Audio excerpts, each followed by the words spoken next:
This is a quick lesson about pivot tables.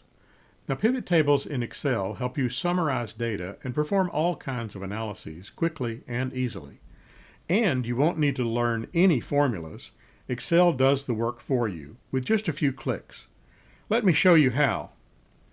Here's a simple Excel table called Sales Regions we'll use for this example. A link to this table is below so you can immediately practice what you learn here. But first, here's a quick pro tip to turn your data into a named Excel table. This will save some headaches later, trust me.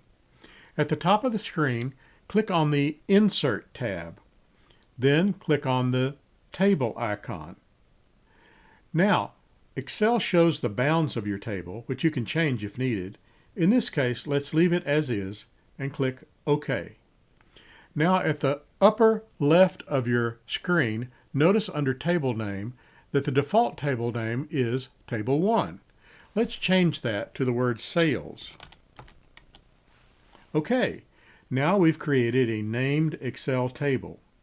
And we're ready to use this data now to create some pivot tables. Okay, now that we have a table called Sales, we're about ready to create some pivot tables. But first, let's take a look at our data. Notice here we have a data set with column names, region, area, site, type, month, and sales. And each column has data that has consistent value types. Region 1, 2, and 3, area north, south, east, west, site downstairs. These are all text values, text values, text values, and in sales, it's all numeric values. That's important to have a consistent data set before we begin creating our pivot tables. There are two options to creating pivot tables, but first click somewhere on your table, then on the Insert button at the upper left corner of your screen, and you'll notice that there is a pivot table option and a recommended pivot table option. The pivot table option allows you to manually create pivot tables, and the recommended pivot table is going to give you some suggested pivot tables to start out with. We're going to use that option. Either one will work and you can get the same answers with either one, but we're going to start with the recommended just to have something to start with. So click on Recommended Pivot Tables and you'll get this dialog box. You'll see that Excel has given you several different possible pivot tables. The first is sales, area, and month. The second is sum of sales by area. The third, sales by region and site. So you can scroll down here and choose the one that maybe already fits what you want to do, but we're going to start with the top one. So click on sum of sales by area and month and click OK. Here's the pivot table that Excel created. First of all, let's look over to the right where we see the pivot table fields. These are all the fields in the original data set, and notice that it has checked area, month, and sales. Those are the fields that it has used to create this pivot table. Now let's see what it did. In area, it put it in rows. In month are columns, and sales are values. So let's look at the pivot table itself. Here are the row values, which are the areas, north, south, east, and west. The columns are the months, November and December, and the totals are sales. Now that I have a pivot table, I can change this table by simply moving these various fields into one of these four boxes. For instance, if I wanted to add site to area, I could simply click on site, move it down here to rows, and now I have the site and area within the row labels. So here I have north, south, east, and west, as well as within each of those I have downstairs and upstairs. I can also remove a value from one of the boxes by just simply clicking on it and dragging it out. And now I've gotten rid of November and December, the month totals, and I simply have the sum of sales within each of these categories. Let me get rid of site now, and end up just with east, north, south, and west, and the sum of sales. But really, I don't want the sum of sales. Maybe I want to see the number of sales with each of those regions. So I can click on the sum of sales and choose Value Field Settings. And notice one of the options is count. So I can choose count and OK. And now I get the count. So the east area had 18 sales, north had 22, south had 16, and so forth. I can also get drill down a little bit further on this. I'm going to click, do a right click on this and choose show values as percent of grand total. And now I get the percent of grand total. So here the grand total 100%, and I have the percent of sales within each of the regions. Now what if I happen to click somewhere outside of my pivot table over here? When I click, notice my pivot table fields are gone. Don't worry, just click back on the pivot table and they show up again. All right, let's look at how we could again change this table a little bit. This time I'm going to take type and put it down here into the rows. And so now I have again added a dimension to this table where I have within the east section, I have kiosk and store, each selling 12.5%. In the north section, I have kiosk and store, the store selling 23%, the kiosk selling about 7%, again for a total of about 30.56%. So again, you can change all of these, just play around with them. Again, I can remove type easily. I could put type maybe instead into columns. And so now I have kiosks and stores in the columns as you see here. So again, I can change any of these columns and rows the way I want.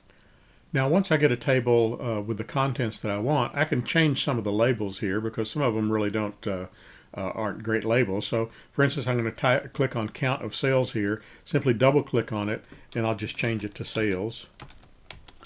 And instead of column labels, maybe I don't want anything there, I just simply wipe it out. Here's my row labels. Maybe instead of row labels, I want to say area. And then I have kiosk and store. I can change the columns a little bit in terms of their width. So again, it looks a little bit nicer to me, the way that you want it to be. And again, so you can play around with this table just as if it were, because it is just a normal Excel table now that you've created it like this. So get the table exactly like you want it. You can also go up here to design and choose other options for the tables. For instance, if I want to make the table using one of these options, I can easily do that by simply choosing the type of design that I want. Okay, let's look at a couple of other things we can do. First of all, I'm going to get rid of these percentages here. I'm going to right click on them, choose show values as, and instead of percent of grand total, I'm going to change it back to no calculation. That changes it back to the original counts. But now I'm going to go over here to values, sales, and this time value field settings, I'm going to choose average. And also, since average would give us a lot of decimal places, I'm going to choose number format and then choose number with 2 decimal places. And so now when I choose OK a couple of times, I get these averages. Now, one more thing that we haven't looked at. What if we wanted to just look at some region instead of all the data?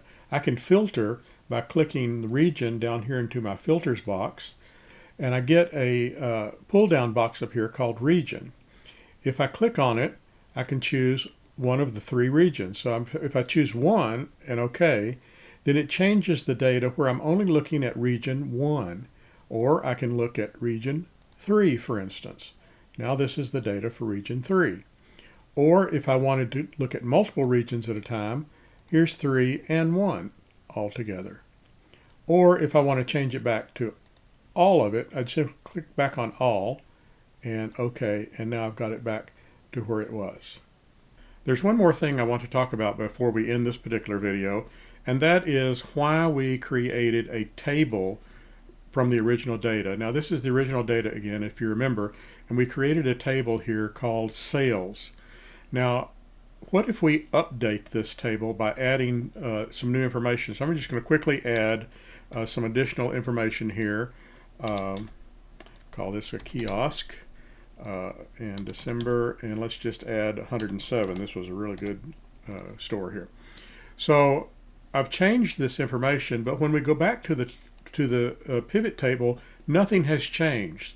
This was 47.51 before we made that change, and it will stay that way until we go to Pivot Table Tools and click on Refresh, and then again click on Refresh. Now watch the 47.51.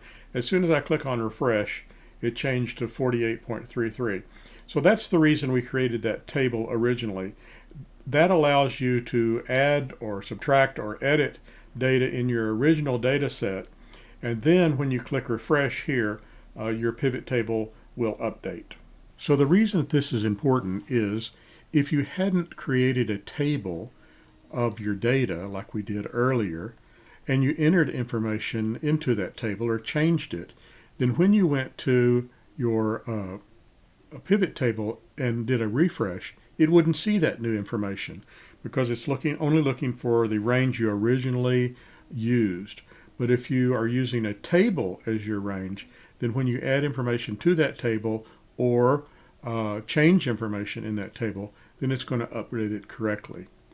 This prevents you from getting incorrect results and saves you a lot of headaches in the long run. So that's how you can quickly and easily create pivot tables in Excel. In subsequent videos, I'll cover additional information, including how to create graphs. This is Alan Elliott. If you enjoyed this video and learned something from it, please like and subscribe. And I'll see you again soon. Thanks.